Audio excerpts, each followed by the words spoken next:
Hello guys, എല്ലാവർക്കും ഈദ് മുബാറക്.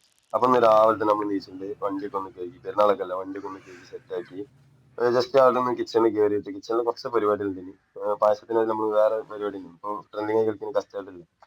അപ്പൊ അതൊക്കെ ഒന്ന് മേക്ക് ചെയ്യേണ്ടത്. അങ്ങനെ അത് മേക്ക് ചെയ്ത് ഒന്ന് ഫ്രഷ് ആയി ഡ്രസ്സൊക്കെ എടുത്ത് സെറ്റാക്കി ഒന്ന് മാറ്റിങ്ങാണ്ട് കുട്ടപ്പന പള്ളി പോണ്ടേ, പള്ളി പോകാൻ വേണ്ടിയിട്ട് ഒന്ന് ഫ്രഷ് ആയി കുളിച്ച് മാറ്റി സെറ്റപ്പായി.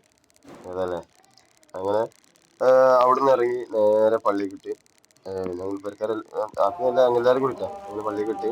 പള്ളിയിൽ കയറി നിസ്കാരം കാര്യങ്ങളൊക്കെ കഴിഞ്ഞ് നമസ്കാരം ജുമാസ്കാരം കഴിഞ്ഞ് പിന്നെ പള്ളിയിൽ നിന്ന് കുറച്ച് ചെറിയ മധുരം ഉണ്ടായി എല്ലാ പ്രാവശ്യം ഉണ്ടാവുന്നത്. അപ്പൊ അതിൽ നിന്ന് നേരെ കബറിങ് കിട്ടി. കബറിങ് നമ്മള് പെരുന്നാസ്കാരം കഴിഞ്ഞ എല്ലാ പ്രാവശ്യം കബറിങ്ങളൊക്കെ പോലുണ്ട്. കബറിങ്ങിലൊക്കെ പോയി നമുക്ക് വേണ്ടപ്പെട്ട ആൾക്കാരെ ഖബർസ്ഥാനിലൊക്കെ ഒന്ന് പോയി ഇതായിരുന്നു. അത് കഴിഞ്ഞ് നേരെ തിരിച്ച് വീട്ടിൽ വന്ന് കുറച്ച് ഫോട്ടോഷൂട്ടും കാര്യങ്ങളൊക്കെ കഴിഞ്ഞ് ഞങ്ങൾ സാധാരണ പെരുന്നാൾക്ക് ഒരു പ്ലേറ്റിലാണ് എല്ലാവരും കൂടി ഫുഡ് കഴിക്കല്. അപ്പൊ അതൊന്നുമില്ല. അതൊരു ഇതാണ് നമ്മള് പണ്ട് മുതലേ ഉള്ള ഒരു ശീലാണ് ഒരു പ്ലേറ്റിൽ കഴിക്കല്. അപ്പൊ അതിലാകുമ്പോ കുറെ ഒന്നും ഉണ്ടായിട്ടില്ല, ഒരു സ്നേഹം കൂടുതലും അങ്ങനത്തെ ഒക്കെ ഒരു ഇപ്പൊ തന്നെ ഇപ്പൊ സാധാരണ ഉണ്ടാവും തന്നെ.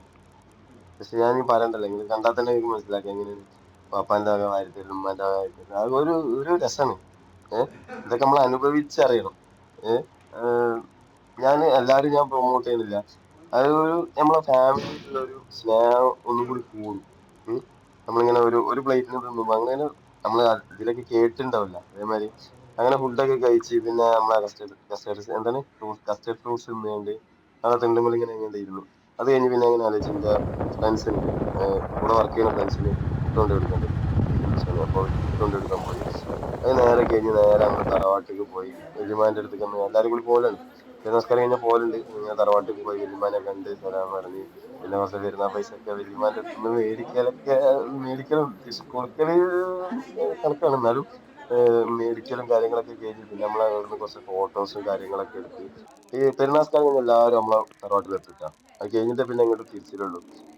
പണ്ട് എന്റെ വീട്ടിലേനി. അപ്പൊ അത്രേ ഉള്ളൂ. അപ്പൊ ഇനി ഇത് കഴിഞ്ഞിട്ട്